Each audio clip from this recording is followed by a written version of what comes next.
Gymshark est l'une des plus grosses marques de vêtements de sport aujourd'hui. Ce petit projet, lancé depuis un garage, a explosé notamment grâce aux influenceurs. Je suis Antoine. Avec mon agence de marketing d'influence, j'accompagne les marques qui souhaitent vendre grâce au marketing d'influence. Et aujourd'hui, je vais vous raconter comment Gymshark est devenu aussi gigantesque et pourquoi cette marque est sûrement celle qui comprend le mieux le marketing d'influence.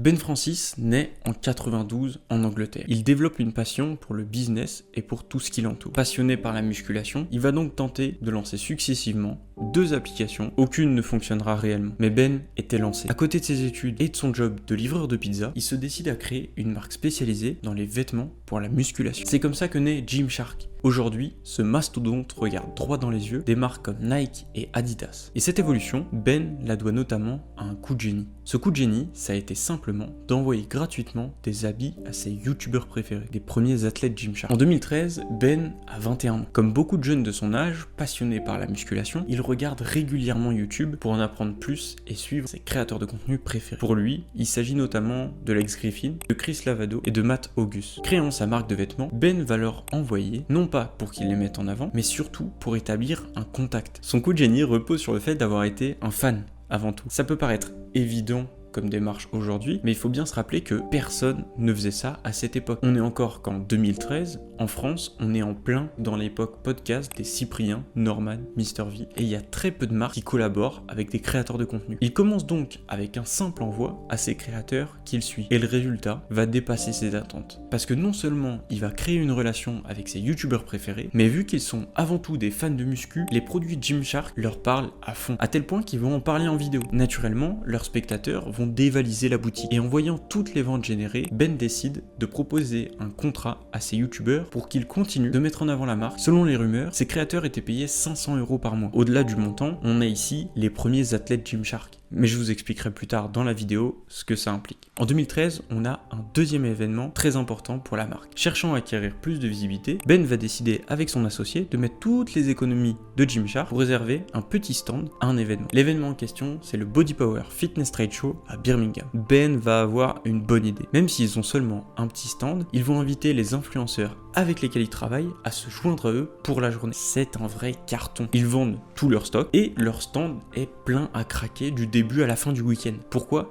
Simplement parce que, comme Ben, nombreux sont les adeptes de muscu qui veulent rencontrer ces youtubeurs. Certains se sont donc déplacés à l'événement spécialement pour les rencontrer. Ils associent ce moment à la marque Gymshark et passent leur week-end à l'endroit où il y a tous les vêtements de la marque. La marque a gagné en notoriété, a vendu pendant l'événement, mais a aussi généré beaucoup de ventes après l'événement. À ce moment, Ben est certain que les influenceurs permettront le succès de Gymshark. Étudions un peu le modèle actuel niveau marketing d'influence. Gymshark est globalement resté sur ce qui marchait. Ils en ont fait plus. Ils sont restés sur des créateurs de contenu qui correspondent à la marque, c'est-à-dire qui sont très orientés fitness et ou musculation. Ils ont un nom.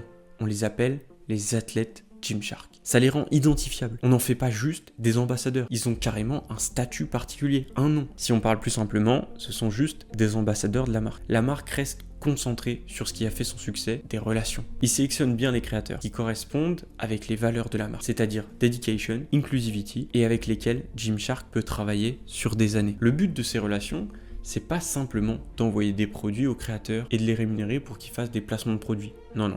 On va chercher bien plus que ça. Les créateurs sont bien sûr invités aux événements où Gymshark est présent. Ils sont inclus dans le développement de certains produits et on les inclut dans des campagnes marketing plus larges. Ils font partie à part entière de Gymshark. Ils se sentent donc plus investis qu'avec n'importe quelle autre marque et se sentent véritablement mis à contribution pour le développement de la marque à plusieurs niveaux, pas uniquement pour servir ponctuellement de panneaux publicitaires, même si bien évidemment que la marque bénéficie de leur notoriété et c'est d'ailleurs pour cette notoriété qu'ils souhaitent garder des relations aussi étroites avec ses créateurs. Comme je l'ai dit, Gymshark sélectionne les créateurs avec lesquels ils veulent travailler. Vous ne trouverez pas de formulaire sur le site pour postuler à leur programme ambassadeur. C'est eux qui vont chercher les créateurs. Ben a fait une vidéo d'ailleurs pour en parler, je vous mets le lien en description si ça vous intéresse. Et être aussi sélectif, ça a ses avantages et on en parlera juste après. J'ai mentionné le fait d'inclure les créateurs dans le développement des produits pour avoir des retours, mais la marque lance aussi des produits en co-création avec certains de ses athlètes. Je peux prendre la collection Gymshark Whitney Simmons en exemple et ça a été sold out très rapidement. Ce genre de lancement se fait très naturellement parce que les créateurs travaillent avec la marque depuis des années. C'est cohérent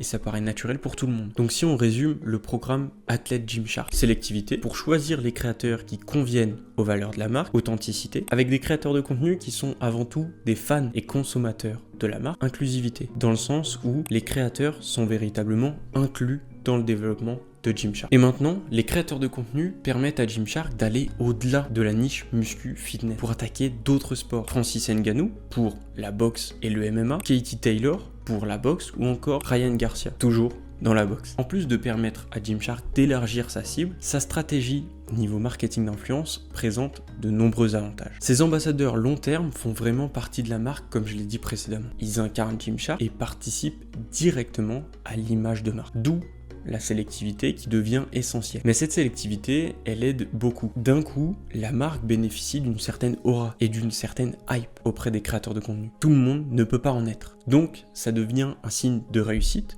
d'être athlète Gymshark. Beaucoup attendent d'être contactés par la marque parce qu'ils veulent la rejoindre et faire partie de ce groupe fermé d'ambassadeurs. Et quand vous arrivez à ce stade, vous avez tout gagné. Les créateurs vous sollicitent pour travailler avec vous, ils veulent vraiment faire partie du projet, pas seulement prendre un billet, et les créateurs sont prêts à accepter des tarifs plus faibles ou des conditions qu'ils n'accepteraient pas habituellement, car c'est vous qui avez le pouvoir dans la négociation. Ça facilitera grandement le travail de votre équipe s'occupant du marketing d'influence. Quand vous avez un programme ambassadeur, vous avez deux problèmes. Faire rentrer les influenceurs. Deuxième problème, les garder. Pour le premier, c'est réglé. Et le modèle de Gymshark fonctionne très bien pour régler le deuxième problème. Rémunérer avec un fixe par mois, mais aussi et surtout un pourcentage sur les ventes. Chaque créateur a un code promo attribué, ce qui leur permet de traquer les ventes faites par chacun. Les influenceurs reçoivent donc des commissions. Et ces derniers ont naturellement un intérêt à rester chez Gymshark pour deux raisons. Première raison, pour garder cette sécurité avec ses revenus réguliers, maintenant qu'ils ont habitué leur audience à acheter chez Gymshark. Et surtout, s'ils ont dit que Gymshark était la meilleure marque pendant plusieurs années, ce serait perçu bizarrement par la communauté qui partent chez un concurrent, alors que l'image du créateur et l'image de Gymshark étaient vraiment